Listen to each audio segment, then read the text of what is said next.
Umani ng iba't ibang reaksyon sa Senado ang muling pagsusulong ni Senador Tito Soto ng panukalang death penalty sa bansa. Ayon sa ilang senador, dapat suriin muna ang mga umiiral na batas ng bansa. Si Bianca Piedad ang ating tagapagbalita. Death penalty ang nakikitang solusyon ni Senador Vicente Soto III sa patuloy na pagtaas ng krimen sa bansa. Kaya ngayon ni Senador Soto na muling buhay ng Republic Act 7659 o death penalty law sa pamamagitan ng legal injection.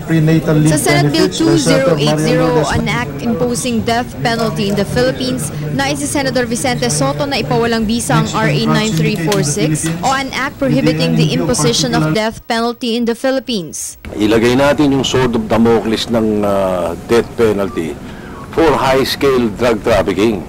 Para hindi tayo ginagawang playground. Ang tawag sa atin ngayon, playground ng Pilipinas ng drug trafficking Sabi, hindi nila pwedeng gawin sa Singapore, papatayin sila. Sa Malaysia, papatayin sila. Sa China, papatayin sila. Sa Pilipinas, ikukulong sila doon sa bilibid na air condition, may refrigerator, may television, may kung ano-ano.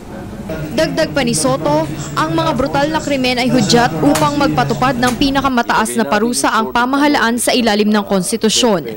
Pabor din sa panukalang ito si Senador Jinggoy Estrada, subalit hindi kumbinsido ang ilan, gaya ni Senador Sonny Angara na nagsabing noon pa mang may parusang kamatayan.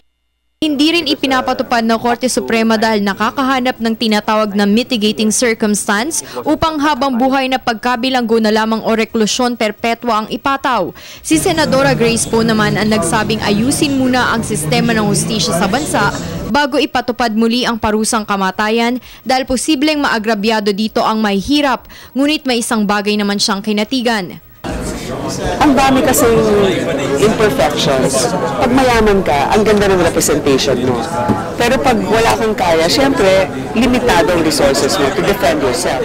Another thing is, we should update our studies, comparative studies, countries with and without death penalty, states in the US with and without death penalty, and is it really effective in curbing crime? Hindi rin kumbinsido sina Senador Bam Aquino at Nancy Binay na panahon na upang ipatupad muli ang death penalty. Of course, there might be other reasons for it, for other purposes. We can definitely talk about it. But initially, at this point, hindi talaga ako pabor sa kanya. Alam kasi ng mga gumagawa ng krimen na sobrang tagal ng judicial system. I think speaking yung kaso nga lang rito, mami ko, 2001 pa, 2014 na wala pang nangyayari dun sa kaso na.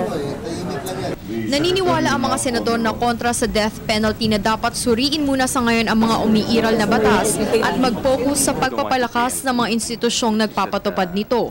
Ipinawalang bisa ang death penalty noong 1987, subalit muli naman itong binuhay noong 1993 kung saan 7 tao ang nahatulan na mamatay sa pamamagitan ng lethal injection. Taong 2006 naman tuluyang ibinasura ang death penalty sa ilalim ng panunungkulan ni dating Pangulong Gloria Macapagal Arroyo. Para sa Telebisyon ng Bayan, Bianca Piedad.